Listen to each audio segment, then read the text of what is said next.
धन्यवाद सर. यानंतर आपण डॉक्टर अक्षय कुमार काळे सरांचं व्याख्यान ऐकणारच आहोत. ते सगळ्यांना परिचितही आहेत, पण कार्यक्रमाचा शिरस्ता म्हणून मी फक्त थोडक्यात त्यांचा परिचय करून देण्याचा प्रयत्न करते.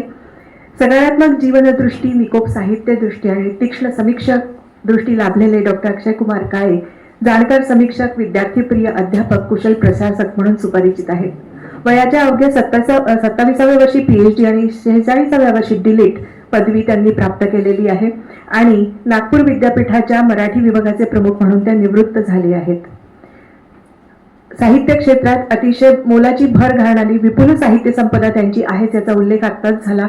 त्याचबरोबर साहित्य क्षेत्रातील अतिशय प्रतिष्ठेच्या पुरस्कारांचे सर मानकरी आहेत आणि यामध्ये महाराष्ट्र शासनातर्फे दिले जाणारे विविध साहित्य पुरस्कारांबरोबरच विदर्भ साहित्य संघ, मराठवाडा साहित्य परिषद, महाराष्ट्र राज्य उर्दू साहित्य अकादमी अशा प्रतिष्ठित संस्थांतर्फे दिले जाणाऱ्या पुरस्कारांचाही समावेश आहे. डोंबिवली इथे झालेल्या 90व्या अखिल भारतीय मराठी साहित्य संमेलनाचं अध्यक्षपद सरांनी भूषवलं हे आपण सर्व जाणताच. याबरोबरच विदर्भ साहित्य संघाची साहित्य संमेलनं, मराठी प्राध्यापक परिषदेची 2 संमेलनं, नागपूर इथे नुकतंच झालेलं समरसता साहित्य संमेलनाचं अध्यक्षपदही सरांनी भूषवलं आहे. साहित्य अकादमी दिल्लीच्या केंद्रीय परिषदेचे सर सदस्य होते, त्यामुळे समीक्षकांसाठी असलेल्या साहित्य अकादमीच्या उपक्रमाची सुरुवात सरांपासूनच होते आहे, हेही फार वैशिष्ट्यपूर्णच आहे. मी सरांना अतिशय सन्मानपूर्वक त्यांच्या व्याख्यानासाठी आमंत्रित करते.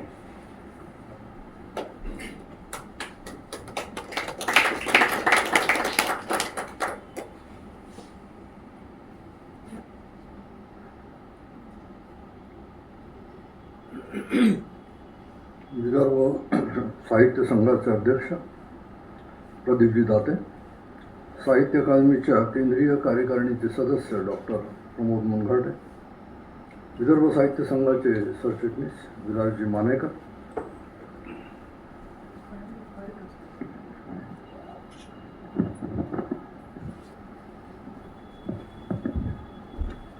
युगवाणीचे संपादक कविवर्य प्रफुल्ल शिलेदार, काव्याचे रसिक चाहते, पत्रकार बंधू आणि मित्रांनो, साहित्य अकादमी दिल्ली आणि विदर्भ साहित्य संघ नागपूर या 2 संस्थांनी ही शाम, ही संध्याकाळ माझ्या नावे केलेली आहे. पण मी असं समजतो की ही संध्याकाळ केवळ माझ्या नावाने केलेली नसून ही माझ्या आणि तुमच्या नावाने केलेली आहे. ज्ञानेश्वरांनी म्हटलं आहे की वक्ता हा वक्ता नव्हेची, श्रोते नेमिना. वक्त्याला काही स्वतंत्र अर्थ नसतो जोपर्यंत श्रोते नसतात, आणि म्हणून वक्ता श्रोता उदय संवादातूनच काहीतरी निर्माण होतं. म्हणून मी असं समजतो की ही शाम आपल्या दोघांच्या नावावर केलेली आहे आणि त्याविषयी साहित्य अकादमी आणि विदर्भ साहित्य संघ या दोन्ही संस्थांविषयी मी कृतज्ञता व्यक्त करतो. माझी दुसरी कृतज्ञता जी आहे ती कवितेविषयी आहे, कारण त्या कवितेनं मी असं समजतो की माझं स्थान काही एक निश्चित केलेलं आहे. खरं म्हणजे व्यक्तीचं स्थान या विश्वामध्ये फार नगण्य असतं. शास्त्रज्ञ असं म्हणतात की समुद्र किनाऱ्यावर जी वाळू पसरलेली असते त्यातला एक कण जसा असतो त्याप्रमाणे पृथ्वी आहे, आणि त्या पृथ्वी तलावरचा एक मी मरते माणूस आहे, तेव्हा माझं काय स्थान असेल. पण असं जरी असलं तरी प्रत्येक माणूस आपलं स्थान काही एक निश्चित करण्याचा प्रयत्न करतो आणि हे स्थान तो कशाशी तरी संबंध ठेवून निश्चित करीत असतो. मी असं समजतो की हे स्थान कवितेनं निश्चित केलेलं आहे. कवीचं कवितेशी नातं असतं.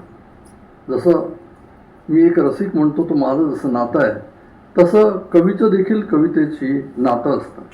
कोणतं नातं असतं?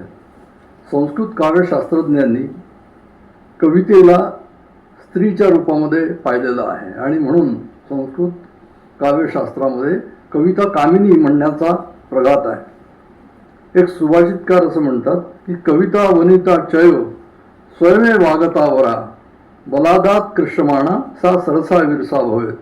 म्हणजे कविता असो ती वनिता असो, स्वयमेव आगतावरा म्हणजे स्वतःहून आल्या तर बऱ्या असतात, बलादात कृष्णमाणाचा सरसा विरसा होय, म्हणजे जबरदस्तीनं आणण्याचा प्रयत्न केला तर ज्या मूळच्या सरस आहेत, ज्या मूळच्या तन्वंगी आहेत, ज्या मूळच्या कोमलांगी आहेत, ज्या मूळच्या सरस आहेत, त्या विरस झाल्याशिवाय राहत नाही. आणि आपण पाहतो की जबरदस्तीनं कविता करण्याचा प्रयत्न केला तर त्या कवितेची काय अवस्था होते.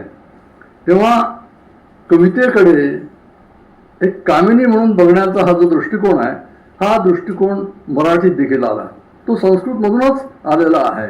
आणि केशवसुतांनी 1886 साली पहिली कविता जेव्हा लिहिली, पहिली एक दोन नंतरच्या कविता असेल, कविता आणि कवी नावाची कविता, त्याच्यामध्ये त्यांनी असं म्हटलं की युवा जसा तो कवितेस मोहे, तसा कवी हा कवितेस पाहे, तिला जसा तो करीतो सुवृत्ती, तसा हिला हा करीतो विनंती.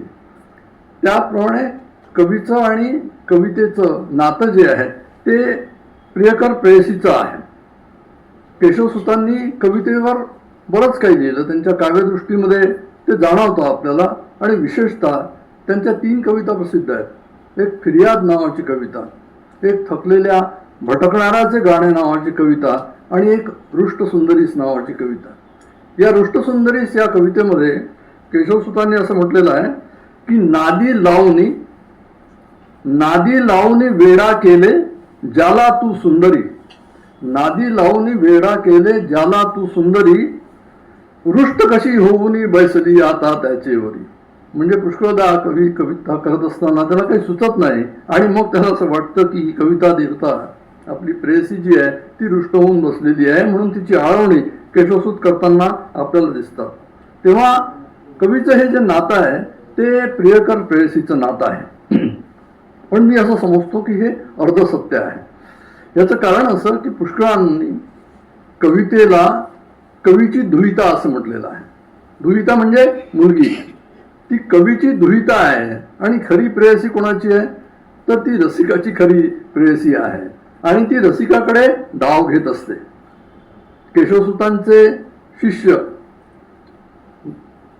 केशवपुत्राचा महशूर गोविंदावरील चेला सच्चा असं म्हटलं. तो सच्चा चेला जो आहे त्यांनी असं म्हटलेलं आहे 3 उपमानं देऊन की कविता ही रसिकाकडे कशी धाव घेते हे सांगताना ते असं म्हणतात की भूलोकावर राहते कुमुदिनी चंद्राकडे पाहून, रात्री मागून धावतो दिवसही की भेट व्हावी कुठे, दूरस्था जलधीकडे सहृदया नेते नदी वाहिनी, शोधाया रसिकास नित्य कविता हिंडे ना आशा तुटे. म्हणजे कविता दूर असणाऱ्या आपल्या प्रियकराकडे स्वतःला घेऊन जात असते. म्हणजे कवितेचा प्रियकर ही रसिकाची खरी ओळख आहे, ती त्याची पदवी आहे, ती त्याची प्रतिष्ठा आहे. आणि अशाच रसिकातला कुणीतरी समीक्षक होत असतो. समीक्षक काही एकदम पळत नाही. समीक्षक हा पहिले रसिक असतोच असतो आणि तो कवितेच्या संदर्भामध्ये भयपुरुष नाही आहे, तो प्रियपुरुष आहे. ही गोष्ट आपण लक्षात घेतली पाहिजे. आणि हे प्रियत्व जे आहे ते प्रियत्व मी आयुष्यभर सांभाळण्याचा प्रयत्न केलेला आहे. मी टीकाकार असेन किंवा नसेन, मी टीकाकार असेन किंवा नसेन, मी समीक्षक असेन किंवा नसेन, मला समीक्षा नीट करता येत असेल किंवा नसेल, मी प्रसिद्ध असेन किंवा नसेन, पण एक गोष्ट पक्की आहे की मी कवितेचा प्रियकर होण्याचाच आयुष्यभर प्रयत्न केलेला आहे. आणि या प्रवासामध्ये मला या कवितेनं खरोखरीच खूप आनंद दिलेला आहे. तांबे आपल्या कवितेविषयी असं म्हणतात की my poetry has grown with my life. म्हणजे माझ्या कवितेची जी वाढ आहे ती जीवनाच्या संगतीनं झाली. मी खात्रीनं असं म्हणू शकेल की my life has grown with poetry. माझ्या आयुष्याची वाढच मुळी कवितेच्या सहवासात झालेली आहे. आणि म्हणूनच टीकाकार म्हणून जगण्यापेक्षा रसिक म्हणून जगण्यामध्ये अधिक आनंद आहे. आणि कवीला देखील रसिकाची अपेक्षा असते, ही गोष्ट आपण लक्षात घेतली पाहिजे. अरसिकाच्या हातात जाऊन पडण्या इतकं दुर्दैव कवितेच्या संदर्भात दुसरं कोणतंही नसतं. आपल्या कलाकृतीचा गुढार्थ समजत नाही म्हणून थोडासा रुष्ट झालेला, थोडासा उद्विग्न झालेला, थोडासा रागावलेला भवभूती असं म्हणाला, ए नाम केचित्य न प्रतिवंती ज्ञान जानन तुते किमुक्तान प्रतिनैष यत्ना. उत्पतस्य तेस्ति मम कोपी समान धर्म कालो भयम निरवधी विपुलाच पृथ्वी. म्हणजे जे लोक माझी या ठिकाणी उपेक्षा करतायत त्यांनी हे जाणून घ्यावं की माझा हा प्रवास जो आहे, माझं हे जे लिहिणं आहे ते त्यांच्याकरता नाही. माझा समान धर्म कुणी ना कुणीतरी निर्माण होईलच, कारण काल हा निरवधी आहे आणि पृथ्वी ही विपुल आहे. कुणी ना कुणी कधी ना कधी कुठे ना कुठेतरी माझ्या काव्याचा चाहता मला मिळेलच. आणि म्हणून ज्याला कळत नाही ना कविता त्यांनी सोडून दिली पाहिजे कविता, ते वाचू नये कविता. पण रसिकतेनं त्याच्यावर कुठलाही कॉमेंट त्यांनी करू नये. श्रीपू भागवतांचं एक उदाहरण आहे की ते खरं म्हणजे मर्ढेकरांचे खूप चाहते होते आणि श्रीपू भागवत हे त्यांच्या काळातले मोठे रसिक अभ्यासक म्हणून प्रसिद्ध आहेत, संपादक म्हणून. त्यांना मर्ढेकरांची एक कविता काही कळत नव्हती. म्हणून मर्ढेकरांकडे जेव्हा ते गेले आणि त्यांनी विचारलं की तुमची अमुक एक कविता जी आहे ती मला काही कळत नाही, त्याच्यावर मर्ढेकर शांतपणे त्यांना असं म्हणाले की then this poem does not exist for you. तुला नाही कळत आहे ना, ते समजावून वगैरे नाही सांगणार, ती तुझ्याकरता अस्तित्वात नाही आहे. अरसिक माणूस खरोखरच कोणत्याही कवीला आवडत नाही. यामुळेच एक कवी असं म्हणाला संस्कृतात, इतर कर्मफलानी यदृच्छया, इतर कर्मफलानी यदृच्छया लिखित तानि सहे चतुरान रसिकेशु कवित्व निवेदनम शिरशी मा लिख मा लिख मा लिख. म्हणजे ब्रह्मदेवा तुझ्या इच्छेप्रमाणे इतर कर्माचं जे काही फळ असेल ते माझ्या मस्तकावर जरूर लिही, पण एक गोष्ट मात्र लिहू नको. कोणती? की अरसिकाला कवित्व निवेदन करण्याचं ते मात्र माझ्या भाळी काही लिहू नकोस. गालिब देखील त्याच्या काळामध्ये अत्यंत दुर्बोध कवी होता आणि त्याची देखील भवभूतीप्रमाणे उपेक्षा होती. मर्ढेकरांची अगदी प्रारंभीच्या काळामध्ये त्यांची उपेक्षा झालेली आपल्याला दिसून येते. तसाच तो गालिब, त्याला त्याच्या काळामध्ये मोहमल गो असं म्हणायचं. मोहमल याचा अर्थ निरर्थक, आणि गो म्हणजे म्हणणारा, निरर्थक म्हणणारा असा. काही अर्थ नाही याच्या काव्यामध्ये, काही बघतो. किंवा मुश्किल पसंत शायर असतं की ज्याला मुश्किलच आवडते, ज्याला दुर्बोधताच आवडते. पण याचं समर्थन गालिबनी तडफेनी केलेलं आहे. आणि एका शेरामध्ये तो असं म्हणतो की आगही दामे शनिदन जिस कदर चाहे बिछाए मुद्दा अनका है अपने आलमे तकरीर का. अनका म्हणजे पक्षी आहे, काल्पनिक पक्षी आहे. अर्थात तो ज्याप्रमाणे आपल्याकडे मेरू पर्वत, मंदार पर्वत असतात, प्रत्यक्षात नाही आहे पण कल्पनेत आहेत, त्याप्रमाणे तो अनका पक्षी आहे. तो कधीही कुणाच्या जाळ्यामध्ये येत नाही अशी त्याची प्रसिद्धी आहे. आणि म्हणून गालिब असं म्हणतो की तुम्ही निरीक्षणाचं जाळं म्हणजे ज्ञानाचं जाळं जे आहे ते कसंही पसरा, पण माझ्या वाणीचा पक्षी, माझ्या काव्याचा अर्थ तुमच्या जाळ्यामध्ये कधीही येणार नाही. पण खरंच मला सांगा, कोणत्याही कवीला असं वाटतं का की आपल्या वाणीचा पक्षी कोणाच्याच जाळ्यात जाऊ नये म्हणून? त्याला अधिक उच्चतर रसिकाची अपेक्षा असते, म्हणून तो म्हणतो आहे इतकंच. पण तरी देखील त्याचं म्हणणं समजून न घेता त्याच्यावर फार टीका झाली. आणि त्याच्या काळात हकीम आगाजान ऐश नावाचा कवी होता. हकीमी कमी करत असे आणि अशी काव्यातले फालतू धंदे करण्याचं काम त्याचं प्रसिद्ध होतं. तो गालिबवर नेहमी टीका करत असे. त्याचा एक शेर प्रसिद्ध आहे. एका मुशायऱ्यामध्ये त्यांनी गालिबवर हल्लाच चढवला. त्यात तो असं म्हणाला, अगर तुम अपना कहा आप समझे तो क्या समझे, अगर तुम अपना कहा आप समझे तो क्या समझे, मजा कहने का तब है एक कहे और दूसरा समझे. मजा कहने का तब है एक कहे और दूसरा समझे, कलामे मीर समझे जबाने मिर्जा समझे, मगर इनका कहा है आप समझे या खुदा समझे. मीरचा कलाम समजतो आणि मिर्जा म्हणजे सौद्याची जबान कळते, भाषा कळते, पण यांचं एकतर यांनाच कळतं नाहीतर ईश्वराला कळतं. पण अशाही टीकेमुळे गालिब काही नामोहरम झाला नाही. तेवढ्याच तर्रेबाजपणे त्यांनी उत्तर दिलं, न सताइश की तमन्ना न सीले की परवा, न सताइश की तमन्ना न सीले की परवा, नहीं है घर मेरे अशार में माने न सही. म्हणजे सताइश म्हणजे प्रशंसा आणि सीला म्हणजे बक्षीस किंवा पुरस्कार. तुमच्याकडून कुठल्याही बक्षिसाची किंवा पुरस्काराची मला अपेक्षा नाही. नसेल ना माझ्या काव्यात अर्थ तर नसू द्या, पण याचा अर्थ त्याच्या काव्यात खरोखरीच अर्थ नव्हता का? त्याच्या काव्यात जरूर अर्थ होता आणि तो त्याला चांगला माहिती होता. फक्त त्याला अधिक उच्चतर रसिकाची आवश्यकता होती. त्याचा जो एवढा मोठा दिवाण आहे, त्या दिवाणातली जी शेवटची गझल आहे त्यातला शेवटचा जो शेर आहे तो असा आहे की अदाए खास से, म्हणजे खास अशा अदान आविष्काराने असं, अदाए खास से गालिब हुआ है नुक्त सरा, अदाए खास से गालिब हुआ है नुक्त सरा, म्हणजे आपल्या खास अशा अभिव्यक्ती वैशिष्ट्यामुळे गालिब हा गूढ आणि सूक्ष्म रहस्याची अभिव्यक्ती करणारा झाला आहे. आणि पुढे तो असं म्हणतो की अदाए खास से गालिब हुआ है नुक्त सरा, सलाए आम है याराना नुक्त दा के लिए, म्हणजे मी माझं जाहीर आव्हान आहे कुणासाठी? सूक्ष्म दृष्टीच्या रसिकांसाठी माझं जाहीर आव्हान आहे. त्याला माहित होतं की आपण काहीतरी वेगळं लिहितो आहे, काही विशेष लिहितो आहे आणि ते जाणण्याकरता सूक्ष्म दृष्टीच्या रसिकाची आवश्यकता आहे. आता आपल्याला एक गोष्ट निश्चितपणे कळू शकेल असं मला वाटतं की ग्रेस सारखा कवी असं का म्हणतो की ज्याच्या मिठीत फुलून येशील त्याच मिठीचा साजण माग. आपल्या कवितेला उद्देशून त्यांनी म्हटलेलं आहे की अशाच मिठीचा साजण माग की ज्याच्या मिठीत तू फुलून येशील. पण कवितेचं रसिकाच्या मिठीमध्ये फुलून येणं म्हणजे काय आहे? शेवटी फुलून येते म्हणजे काय होते कविता रसिकाच्या मिठीमध्ये? तर त्याचा अर्थ असा आहे की श्रेष्ठ कवितेमध्ये उत्तम दर्जाच्या जीवनार्थाची उत्पादकता असते. ही गोष्ट लक्षात घेतली. मोठा जीवनार्थ प्रगट करण्याची क्षमता चांगल्या कवितेमध्ये असते.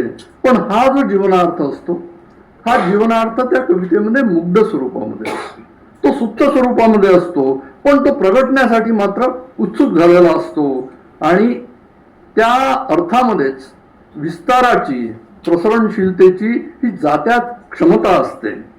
रसिकाच्या पूर्वग्रहरहित अशा मनबुद्धीचा स्पर्श तो सगळा भाव व्यक्त करणाऱ्या शब्दाला झाला रे झाला की मग तो अर्थ प्रगट व्हायला लागतो आणि मग त्याचा विस्तार होतो. तो रसिकाच्या मनात केवळ साकार होत नाही तर त्याचा अप्रतिहत असा विस्तार होतो. असा अर्थ साकार होणं किंवा असा अर्थाचा विस्तार होणं यालाच ग्रेसनी म्हटलेलं आहे की कवितेचं रसिकाच्या मिठीतलं फुलणं आहे. आणि एक गोष्ट आपण लक्षात घेतली पाहिजे की कवितेचं फुलून येणं हे कवीला अभिप्रेत असलेल्या अर्थाशी संबंधित असेल असं काही नाही आहे. कवी एक त्याच्या मनात अर्थ असतो, पण पुढे जाऊन रसिकाच्या मनामध्ये अनेक अर्थ निर्माण होतात. कारण कविता ही निर्माण झाल्यानंतर एक स्वतंत्र वस्तू बनते. कवी वेगळा आणि कविता वेगळी ही गोष्ट आपण नेहमीच लक्षात ठेवली पाहिजे. एक व्यक्ती विशिष्ट आईबापाच्या पोटी जन्मास आल्यानंतर ती फक्त आईबापाचं म्हणणंच आपल्या तोंडातून बोलते अशातला काही भाग नाही. ती स्वतंत्र झालेली असते, ती स्वतंत्रपणे बोलत असते. ही गोष्ट लक्षात घेतली पाहिजे. आणि ती परंपरेची झलक जरी दाखवत असली तरी देखील ती स्वतंत्र असते. ही गोष्ट आपण कधी विसरता कामा नये. आणि म्हणून कविता देखील स्वतंत्र असते. तिच्या मुखानं केवळ कवीच बोलत नाही तर ती स्वतंत्रपणे बोलत असते. ती केवळ कवीला अभिप्रेत असलेल्या अर्थाचं सूचन करते अशातला भाग नाही तर इतर अर्थांचं देखील करते. पुष्कळदा तर खुद्द कवीलाच त्याचे अर्थ असे रसिक काढतील याची जाणीव नसते. गणपत वाणीसारखी कविता आहे, त्या गणपत वाण्याचा मी लावलेला अर्थ आहे आणि काही दिवसांपूर्वी तीर्थराज काव्यतेने गणपत वाण्याचा वेगळाच अर्थ मला लिहून पाठवलेला आहे. तो कदाचित मर्ढेकरांना अभिप्रेत नसेल पण तीर्थराजच्या डोक्यामध्ये तो निघालेला आहे. ही कवितेची क्षमता आहे की अनेक अर्थ तिच्यामधून निर्माण होऊ शकतात. तेव्हा कविता वाचल्यानंतर विशिष्ट अर्थाचं किंवा अनेक अर्थाची उपज जी आहे ही गोष्ट म्हणजे कवितेचं रसिकाच्या मिठीमध्ये फुलणं आहे. आणि बालकवींची औदुंबर ज्याचा उल्लेख प्रफुल्ल शिलेदार यांनी केलेला आहे ती कविता तर याचं साक्षात उदाहरण आहे. बालकवींना देखील जाणवले नसतील इतके अर्थ निर्णया समीक्षकांनी. ते समीक्षक सर्वसाधारण नाही, तिथे डी.के. बेडेकरांसारखा समीक्षक, दवी कुलकर्णींसारखा समीक्षक आहे. अशा अनेक दिग्गज समीक्षकांनी केवळ बालकवींच्या 8 ओळीचे अनेक अर्थ उलगडून दाखविलेले आहे. कवी फक्त रसिकाच्या मनामध्ये एक बीज टाकत असतो आणि त्याचं रोपटं उगवून महावृक्षामध्ये जे रूपांतर होतं ना, ती रसिका स्वादाची परमावधी आहे. ही गोष्ट आपण लक्षात घेतली पाहिजे. पुष्कळदा तर असं होतं की हा जो काव्यार्थ आहे तो काव्यार्थ रसिकाच्या स्वतःच्या अनुभूतीशी जोडला जाऊन त्याला विशेष अशा अर्थाचं ज्ञान होतं. हे झालेलं ज्ञान त्याला विशेष आनंद प्राप्त करून देत असतं. ही गोष्ट लक्षात घेतली पाहिजे. तो एक भावानुभव आहे. पण मी जेव्हा कविता वाचतो तेव्हा माझाही एक काही भावानुभव असतो, त्याच्याशी हा जोडला जातो आणि विशेष प्रकारचा आनंद होतो. आणि म्हणूनच वाच्यार्थ आणि लक्ष्यार्थ याच्या पलीकडे जाणारा जो अर्थ असतो त्यालाच व्यंग्यार्थ असं म्हणतात. त्यालाच ध्वनी म्हणण्याची पद्धत आहे, त्यालाच प्रतीयमान असं देखील म्हणतात. जितकी रसिकाची आस्वादन क्षमता जास्त असते तितकाच तो रसिक मनामध्ये विकसित होत जातो. पण त्याच्याकरता ही आस्वादन क्षमता रसिकाच्या ठिकाणी असली पाहिजे. पण केवळ एवढंही असून चालणार नाही, तर कवितेच्या खऱ्या आस्वादासाठी अनेक गुणांची आवश्यकता रसिकाच्या ठायी असली पाहिजे, वाचकाच्या ठायी असली पाहिजे. त्यातला काही मुद्दे मला फक्त आपल्या समोर मांडायचे. एक नवीन विचारसरणी आहे की सगळ्यात पहिली गोष्ट अशी आहे रसिकांच्या ठायी असली पाहिजे, ती म्हणजे व्यक्तिमत्व मुक्ती आहे. आपल्या पारुष काठिण्ययुक्त व्यक्तिमत्वापासून जोपर्यंत रसिक मुक्त होत नाही तोपर्यंत कवितेचा खरा आस्वाद त्याला घेता येत नाही. म्हणजे अशा व्यक्तिमत्वाचं विसर्जन आणि स्वीकारशील लवचिक अशा व्यक्तिमत्वाची धारणा जोपर्यंत रसिकाची होणार नाही तोपर्यंत कवितेचा खरा आस्वाद घेता येत नाही.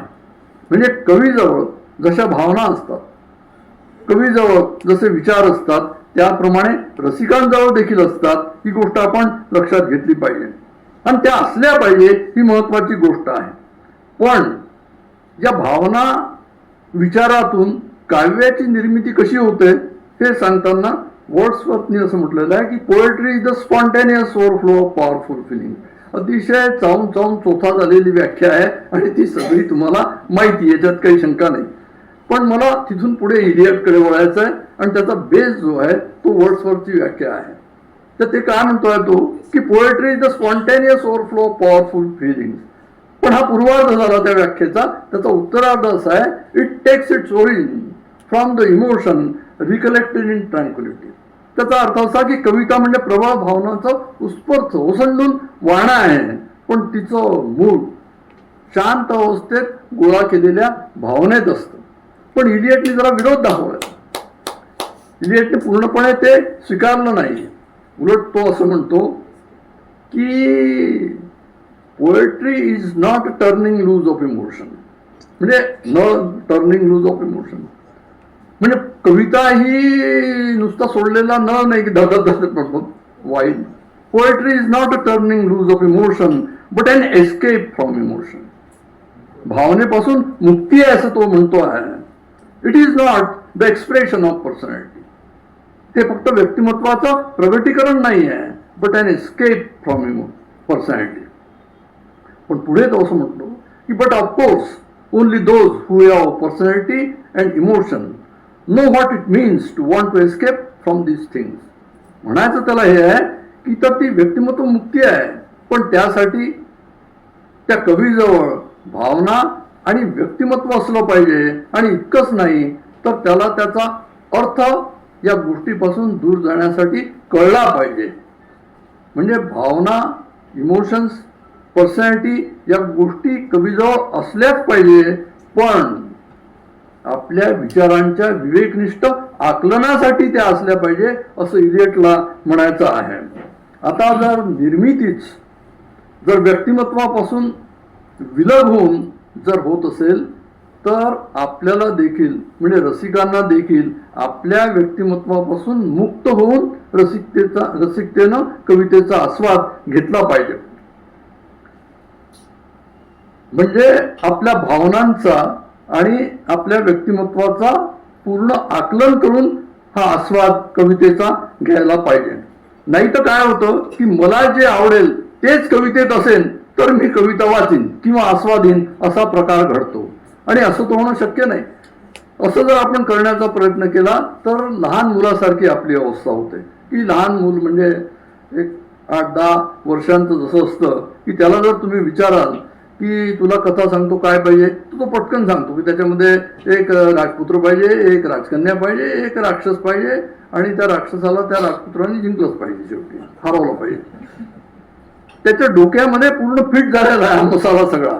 तसा पुष्कळदा आपल्या अभिरुचीनुसार आपल्या डोक्यात असा मसाला फिट झालेला असतो की मी अशीच कविता आस्वादीन की जी माझ्या डोक्यामध्ये आधी तयार आहे. पण अशी सगळी कविता नसते.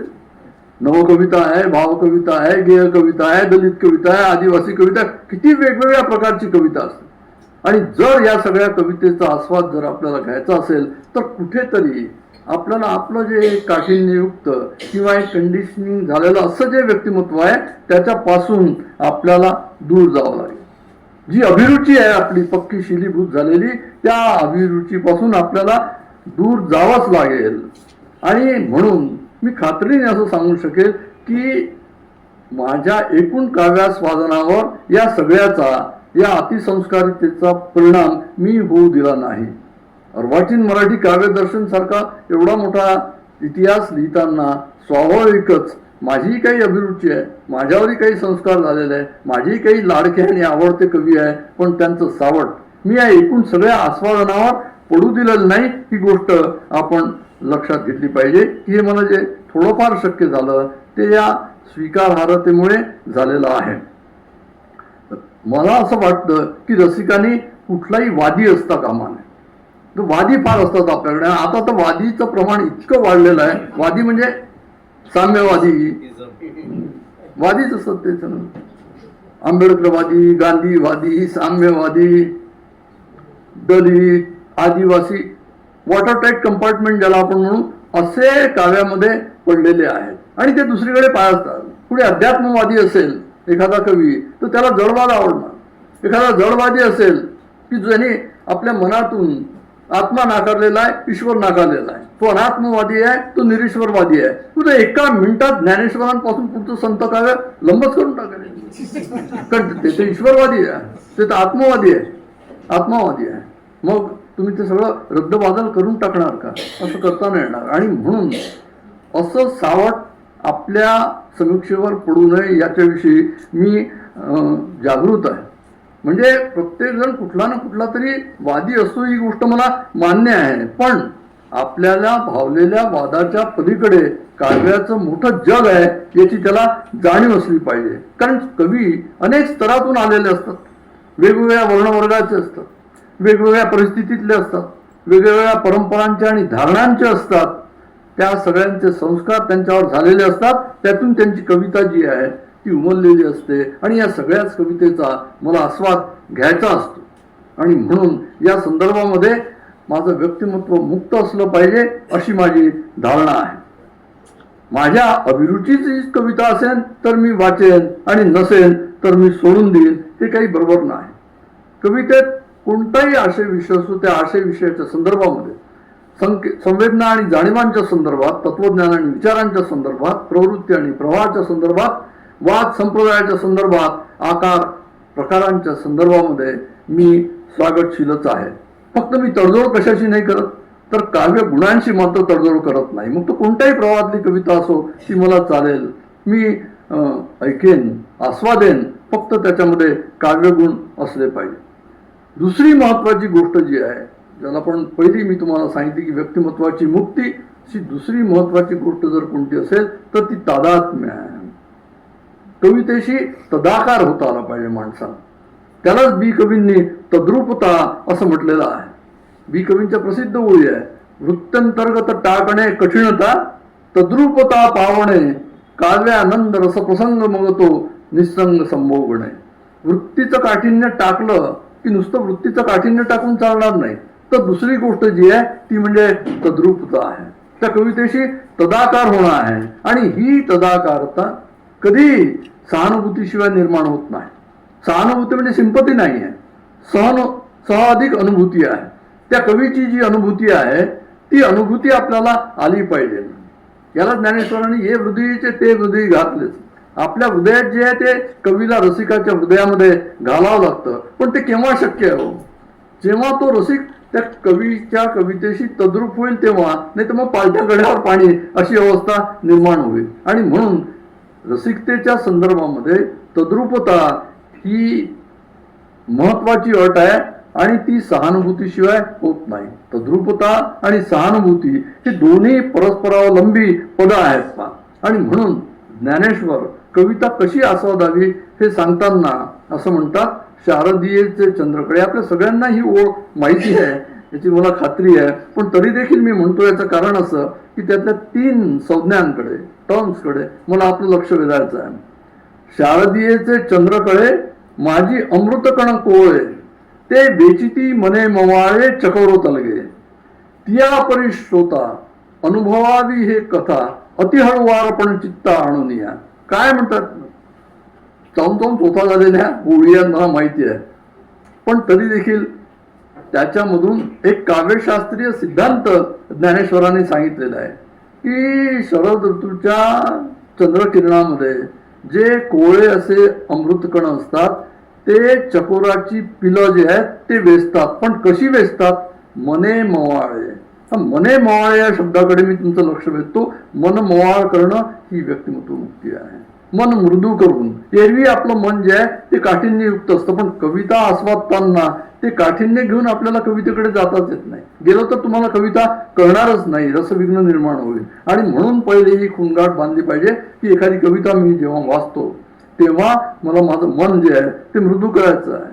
दुसरी गोष्ट, त्या परी श्रोता अनुभवावी हे कथा असं. त्याप्रमाणे, त्या चकोराच्या पिलाप्रमाणे ही कथा, हे काव्य जे आहे ते अनुभवलं पाहिजे, वाचलं पाहिजे असं ज्ञानेश्वरांनी म्हटलं नाही. अनुभव आहे, तो अनुभव तद्रुपतेशिवाय कधी येणार नाही. आणि पुढे ते असं म्हणतात की अति हळुवारपण चित्ता आणून या. चित्ताला हळुवारपणा, चित्ताला मृदुता जर आणली नाही तर तुम्हाला ती कविता कळणारच नाही. आणि पुढे ज्ञानेश्वरांनी म्हटलेलं आहे की ऐसे हळुवारपण जर येईल, ऐसे हळुवारपण जर येईल तरीच उपयोगा जाईल, ना तरी गोठी होईल मुके या बैरियाची. असं हळुवारपण जर आलं तरच हे उपयोगाला जाईल, ना तरी गोठी होईल मुके या बैरियाची. मुकेना सांगावं आणि बैऱ्यांनी ऐकावं, ती जी अवस्था आहे तशी काव्याच्या संदर्भामध्ये होईल. आणि म्हणून वाचणं नव्हे अनुभवणं हा तादात्म्यासाठी ज्ञानेश्वरांनी दिलेला महत्वाचा निर्देश आहे. आणि आता तिसरी गोष्ट तुम्हाला सांगतो. तिसरी गोष्ट म्हणजे धीर आहे. धीर ही महत्वाची गोष्ट आहे. पुष्कळदा धीरच नाही आपला. धनाधन वाचतात कविता, धनाधन धनाधन व्हॉट्सअपवर धनाधन कविता, काही धीर नाही. एक वाचली की दुसरी वाचली, फळाफळ वाचून टाकतात. धीर, पेशन्स, ज्याला पेशन्स पाहिजे कविता वाचताना. याचं कारण, आणि तो धीर देखील 2 प्रकारचा असतो. 2 प्रकारचा म्हणजे त्यातला पहिला प्रकार असा आहे की कविता संपूर्णच्या संपूर्ण तुमच्या समोर येत नाही. चित्रकला जी आहे किंवा शिल्पकला आहे त्याच्यामध्ये संपूर्ण चित्र किंवा संपूर्ण शिल्प तुमच्या समोर येतं. तुमचं असं नाही होत की गणपतीचं चित्र तुम्ही पाहताय तर आधी कपाळ दिसतं, मग सोंड दिसते, मग त्याचं एवढं मोठं पोट दिसतं आणि मग पाय दिसतं आणि खाली उंदीर पण दिसतो. ते चित्रात शक्य आहे, पण कवितेमध्ये, चित्रात असं होत नाही. एकदम तुम्हाला दिसतं, पण कवितेमध्ये असं होत नाही. कवितेमध्ये तुम्ही पहिल्या 2 ओळी वाचता, मग 2 ओळी वाचता, मग आणखी 2 ओळी वाचता आणि वाचत खाली येता. आणि म्हणून तो आस्वाद घेताना पहिलेपासून जर सुरुवात केली असेल तर शेवटच्या ओळीपर्यंत येण्याचा तुम्हाला धीर असला पाहिजे. करंदीकरांनी फार सुरेख सांगितलं की कवितेचं जे सौंदर्य असतं ते स्थितिरूप सौंदर्य नसतं, ते गतिरूप सौंदर्य आहे. चित्र आणि शिल्पातलं स्थितिरूप सौंदर्य आहे. आणि म्हणून पहिल्या ओळीपासून शेवटच्या ओळीपर्यंत आलं पाहिजे. आणि म्हणून त्यांनी असं म्हटलेलं आहे की पुष्कळदा पहिल्या 2 ओळीमध्ये जे पितळेचं वाटलेलं असतं ते शेवटच्या ओळीत तुम्ही जेव्हा येता तेव्हा ते सोन्याचं झालेलं असतं. म्हणजे मर्ढेकरांची कविता आहे, अशीच होती नक्ती एक. आणि जर एखाद्याला वाटलं की नक्ती, आतापर्यंत तो नाकेल्या बायकांचं सगळं वर्णन आपण ऐकत होतो, की नक्ती आली तर त्यांनी ठेवून दिली कविता, तर पुढची कविता वाचल्या जाणार नाही. किंवा पिपात मेले ओल्या उंदीर माना पडल्या मुरगळल्या विण असं जर म्हटलं आणि काय पिपात मेले ओल्या उंदीर असं म्हणताना कविता ठेवली तर शेवटपर्यंत आपण येतच नाही. म्हणजे कवितेत सगळ्यात महत्वाची गोष्ट आस्वादताना कोणती असेल तर तो धीर आहे. आणि दुसरा जो प्रकार आहे धीराचा तो म्हणजे कविता वाचल्या क्षणीच कळेल असं काही नसतं. इलियटने या संदर्भात फार चांगलं उदाहरण दिलेलं आहे. पूर्वीचं उदाहरण दिलेलं आहे की ज्या जमान्यामध्ये पत्र लिहिली जात होते, आता आपण पत्र लिहितच नाही, आता ताबडतोबच कम्युनिकेशन होतं. तेव्हा पत्र आपण लिहून टाकायचो पोस्टाच्या पेटीमध्ये आणि विसरून जायचं कोणाला पत्र लिहिलं आहे आणि कधीतरी त्याचं उत्तर यायचं. इलियटने असं म्हटलेलं आहे की कविताही अशीच असते, ती रसिकाच्या मनात टाकली जाते आणि तो विसरून जातो पुष्कळदा किंवा त्याला काही गोष्टींचा अर्थ कळत नसतो. पण झटकन ध्यानी मनी नसताना भलत्या वेळी असता मन भलतीच कडे एकदम त्याचा जो अर्थ आहे तो अर्थ गवसतो. तो अर्थ गवसेपर्यंत आपल्याला धीर असला पाहिजे. कितीतरी मर्ढेकरांच्या केशवसुतांच्या अशा ओळी आहे की त्याचा अर्थ खूप दिवसानंतर आपल्याला कळतो. आणि जर कवितेशी अनुसंधान जर टिकलं तर त्या कवितेच्या अर्थाचे जे डीप आहेत ते आयुष्यभरात उजळत राहतात. आता व्यक्तिमत्व मुक्ती, तादात्म्य, धीर हे सगळे गुण मी तुम्हाला सांगितले, पण हे सगळे गुण माझ्या अंगी आहेत असा माझा अजिबात काही दावा नाही. पण निदान ते मला माहीत असल्यामुळे ते गुण संपादनाचा थोडा बहुत प्रयत्न मी केलेला आहे. आणि याच्यामुळेच मी असं खात्रीने म्हणू शकेन की माझा काव्यानंद जो आहे तो मात्र दुणावलेला आहे. बालकवींनी जे म्हटलेलं आहे की सुंदरतेच्या सुमनावरचे दवचुंबून घ्यावे, चैतन्याच्या गोड कोवळ्या उन्हात हिंडावे, प्रीती सारिका गीततीयेचे ऐकावे कानी, बनवावे मन धुंद रंगुनी काव्य सुधा पाणी. हे बनवावे मन धुंद रंगुनी काव्य सुधा पाणी जे आहे हे धुंद होण्याचा काव्य सुधा पाना हा जो आनंद मला जो भोगता आला, मला असं वाटतं की या 3 गुणांची मी कुठेतरी साधना केलेली आहे आणि म्हणून मला तो उपभोगता आलेला आहे. या काव्यानंद उपभोगण्याच्या अवस्थेमध्ये मला आयुष्यभर राहता आलं हा माझ्यासाठी दैवयोग आहे. काव्याला ब्रह्मानंद सहोदर असं म्हणतात, काव्यानंद ब्रह्मानंद सहोदर हा. पण ब्रह्मानंद कोणी पाहिलेला आहे ती अत्यंत निरुपयोगी संज्ञा आहे. खरं म्हणजे कोणी ब्रह्मही पाहिलं नसतं आणि आनंद, पण त्या आनंदाची परी जी आहे ती परी कळावी म्हणून कदाचित ते असं म्हटलेलं.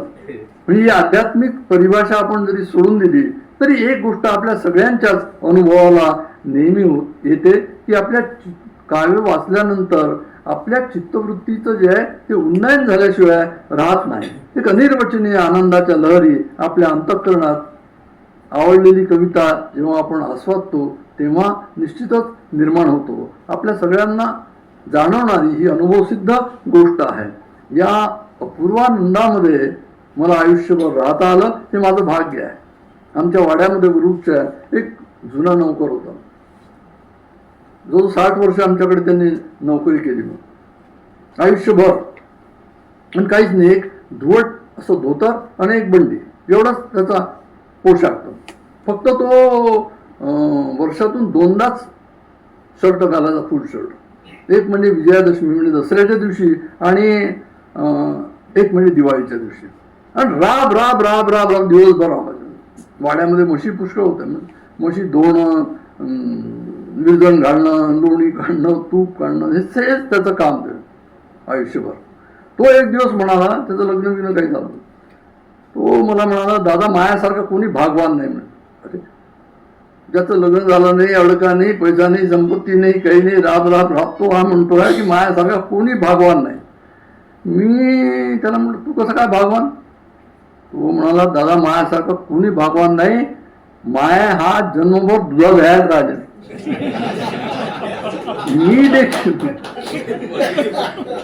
मी देखील खात्रीनं असं म्हणू शकेन की माझ्यासारखा भागवान कोणी नाही. माझं अंतःकरण, माझं मन सदैव कवितेत होतं. या कवितेनं मला कधीही निराश केलं नाही. उलट या कवितेनं मला आयुष्यभर मधुर असा दिलासाच दिलेला आहे.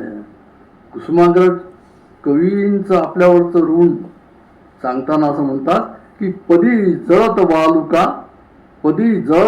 वालुका वर उधाणलेली हवा, पदी जळत वालुका वर उधाणलेली हवा, जळास्तव सभोवती पळतसे मृगांचा थवा, जळास्तव सभोवती पळतसे मृगांचा थवा. पदी विकलता यदा श्रमुनी येतसे पावला, तुम्हीच कवी हो दिला मधुरसा दिलासा मला. नकोत नसली जरी प्रकट स्मारकांची दळे, असंख्य हृदयी उभी असता आपुली देवळे.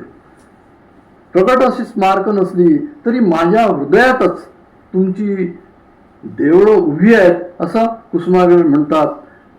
मला असं वाटतं की कुसुमाग्रजांप्रमाणे माझंही भाग्य फुलून आलेलं आहे. माझ्या हृदयामध्ये या कवितेच्या देवालयातल्या घंटांचे जे नाद आहेत ते सदैव निनादच असतात. हे माझ्या परीनं एक भाग्यच आहे आणि या भाग्याकरता अनेक गोष्टी मला सोडून द्याव्या लागल्या. त्याची मला खंत नाही. चंद्रशेखरांनी देखील आपल्या कवितारती या कवितेमध्ये अनेक गोष्टी कशा सोडून द्याव्या लागल्या कवितेसाठी ते सांगताना असं म्हटलेलं आहे.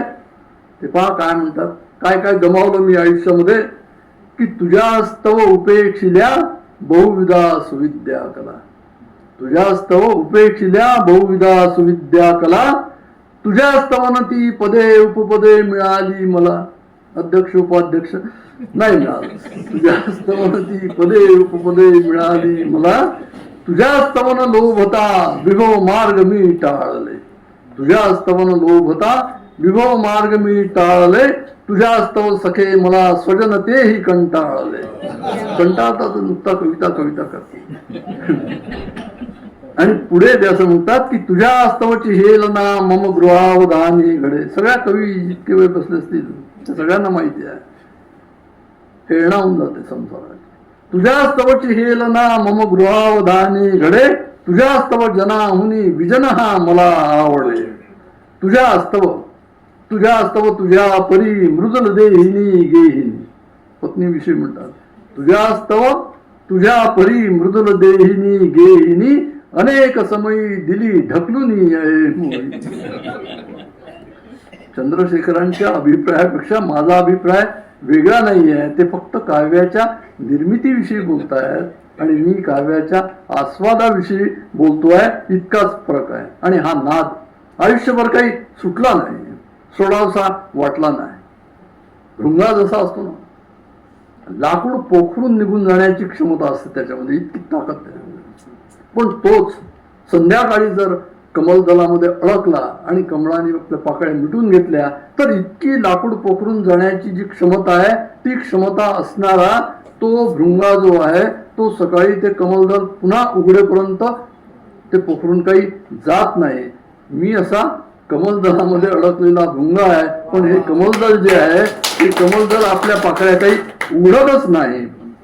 आणि याला कोणी वाया जाणं म्हणू शकेल. बायको तर म्हणतेच की वाया काही धड बोलत नाही, काय नाही बरोबर खरा म्हणून. नारायण सुर्वेने देखील म्हटलेला.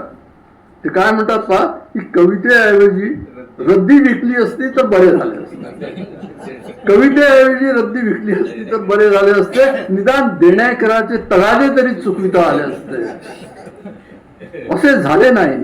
असे झाले नाही. आम्ही शब्दातच इतके नादावलो बहकलो, चला बरे झाले, आम्हाला कवितेतच खराब व्हायचे होते. त्यांनाही खराब व्हायचं होतं आणि रसिक म्हणून आम्हालाही खराब व्हायचंच आहे. गालिबने म्हटलेलं आहे की प्रेमात काय होतं, इश्कने निकम्मा कर दिया गालिब, वरना हम भी आदमी थे काम के. आम्ही असं म्हणून की कवितेने निकम्मा कर दिया वरना हम भी आदमी थे काम के, पण असं काही झालं नाही. पण पुढे गालिबने असं म्हटलेलं आहे कि खत लिखेंगे गरचे मतलब कुछ न हो, खत लिखेंगे गरचे मतलब कुछ न हो, हम तो आशिक है तुम्हारे नाम के. तर आम्ही देखील कवितेचे आशिक आहोत आणि समीक्षेच्या सहाय्यानं त्या कवितेला खत लिहित असतो. खत लिखेंगे घर से मतलब कुछ न हो, हम तो आशिक है तुम्हारे नाम के.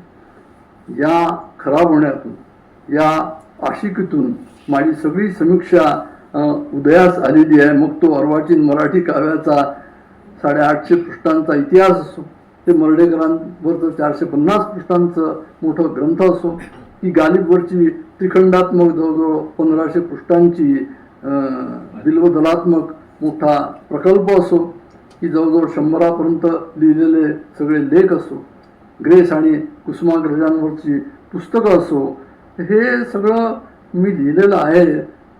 आणि हा सगळा इतिहास मी उलगडून दाखवेन असं प्रमोद मुनघाटे यांनी म्हटलेलं आहे. पण मी त्याच्यावर खरंच म्हणजे बोलणार नाही.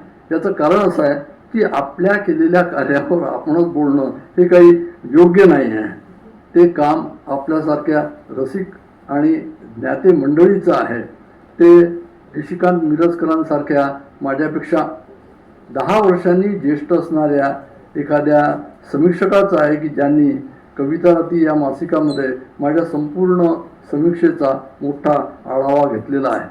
माझं काम जे आहे ते कवितेच्या नादामध्ये अधिकाधिक बहकणं आहे. त्या बहकण्याच्या कारणांची शास्त्रीय पद्धतीनं चिकित्सा करणं आहे. तेव्हा अशा बहकणाऱ्या कवितेविषयी आणि आपल्याविषयी कृतज्ञता व्यक्त करून मी माझं भाषण पूर्ण करतो.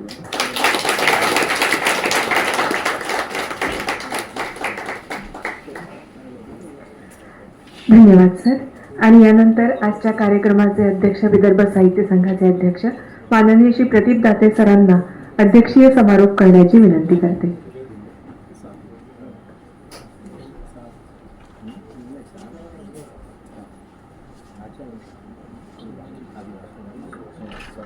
साहित्य अकादमी मुंबई आणि विदर्भ साहित्य संघ नागपूर यांच्या संयुक्त विद्यमाने आयोजित एक शाम आलोचक के नाम आणि समीक्षकासोबत एक संध्याकाळ या कार्यक्रमात एक कवी म्हणून, वक्ता म्हणून यांनी आपल्याला आत्ताच एक मार्गदर्शन केलं ते डॉक्टर अक्षय कुमार काळे, साहित्य अकादमी दिल्लीचे सदस्य डॉक्टर प्रमोद मुनघाटे. या आयोजनामागे ज्यांची महत्त्वाची भूमिका होती ते विदर्भ साहित्य संघाचे सरचिटणीस मान्य विलास मानेकर, प्रफुल्ल शिलेदार, प्रकाश इदलाबादकर, या ठिकाणी उपस्थित असलेले सखे साजनीकार, ज्ञानेश वाकोडकर, काळे सर, खापगते, अनेक मान्यवर या ठिकाणी उपस्थित आहेत. पत्रकार आहेत, साहित्यिक आहेत आणि साहित्य रसिक. आपणा सर्वांचंच या ठिकाणी मी स्वागत करतो. या कार्यक्रमाचं ज्या सूत्रसंचालन करत आहेत त्या वृषाली देशपांडे आणि ज्यांनी हेमंत खडके आहेत, ते अमरावतीहून आले या कार्यक्रमासाठी, अलोन सर आहे, ही सगळी मंडळी या ठिकाणी आलेली आहे. कारण काळे सरांचं भाषण किंवा त्या विषयावरील त्यांचं व्याख्यान ऐकण्यासाठी अनेक लोक आतुर झालेली असतात की, आणि खरोखर त्यांची जी मांडणी आहे, आता त्यांनी आपल्याला अनेक भाषेतील कवींचे दाखले दिलेत. त्यांनी कोणकोणत्या भाषांमध्ये, मग टी.एस. इलियटपासून अनेक त्यांनी आपल्यासमोर, उर्दू असो, हिंदी असो, मराठी असो, वेगवेगळ्या भाषांच्या, म्हणजे त्यांचा जो अभ्यास बघितला आपण तर तेव्हा आपल्या लक्षात येतं या माणसाने किती अभ्यास केलेला आहे. आणि त्यामुळंच साहित्य अकादमीचा त्या ठिकाणी 2 दिवसाचा जो कार्यक्रम होता त्यामधलं आज जे व्याख्यान होतं ते व्याख्यान या ठिकाणी आवर्जून मुनघाटे सरांनी या ठिकाणी आम्हाला ती विदर्भ साहित्य संघाला संधी दिली.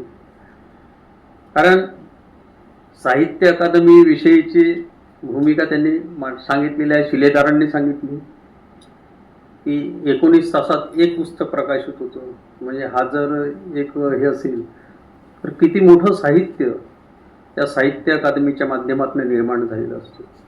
आणि अनेक वाचकांपर्यंत फार कमी किमतीत ती पुस्तकं आपल्याला उपलब्ध झालेली असतात अनेक ठिकाणी.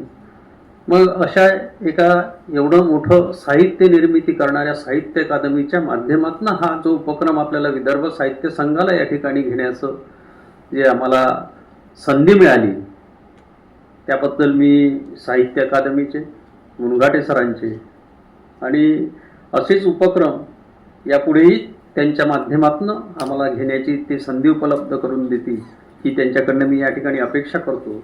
आणि एक चांगला कार्यक्रम, कारण आता कवितेवर बोलण्याचं काही नाही, कारण काळे सरांनी मला सांगितलं होतं की मी 45 मिनिटं बोलले, बरोबर ते 45च मिनिट बोलले, 46वा मिनिट घेतला नाही त्यांनी. म्हणजे वेळेचंही किती पालन ज्या पद्धतीनं ते करतात, तर ते एक चांगलं आयोजन या ठिकाणी करण्यात आलं आणि एक चांगलं व्याख्यान आपण या ठिकाणी ऐकलं. आणि आपलं असंच विदर्भ साहित्य संघाचे जे विविध उपक्रम असतात, महत्वाचं म्हणजे त्या उपक्रमांमध्ये असंच प्रकारचं आपलं सहकार्य जर मिळत राहिलं तर एक आम्हालाही ऊर्जा मिळतं आणि एक स्फूर्ती मिळतं आणि एक नवीन नवीन उपक्रम करण्याची इच्छा होतं. म्हणून आपल्याही डोक्यामध्ये काही नवीन उपक्रम असतील तर ते आम्हाला सांगितले पाहिजे की ते आम्ही घेऊ शकतो. आता अलोनी सर आहेत या ठिकाणी, अलोनी सरांच्या माध्यमातून त्यांना जे जे काही कल्पना सुचतात त्या पद्धतीने आपण घेत राहतो.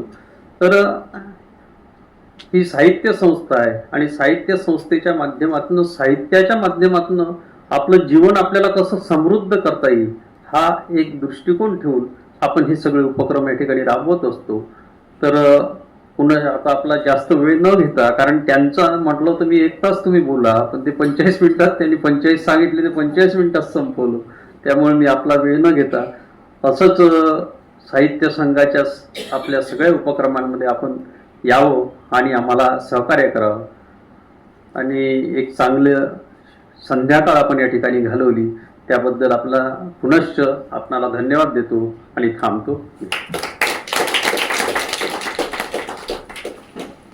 धन्यवाद सर. आणि यानंतर आजच्या कार्यक्रमाचे आभार व्यक्त करण्यासाठी मी आमंत्रित करते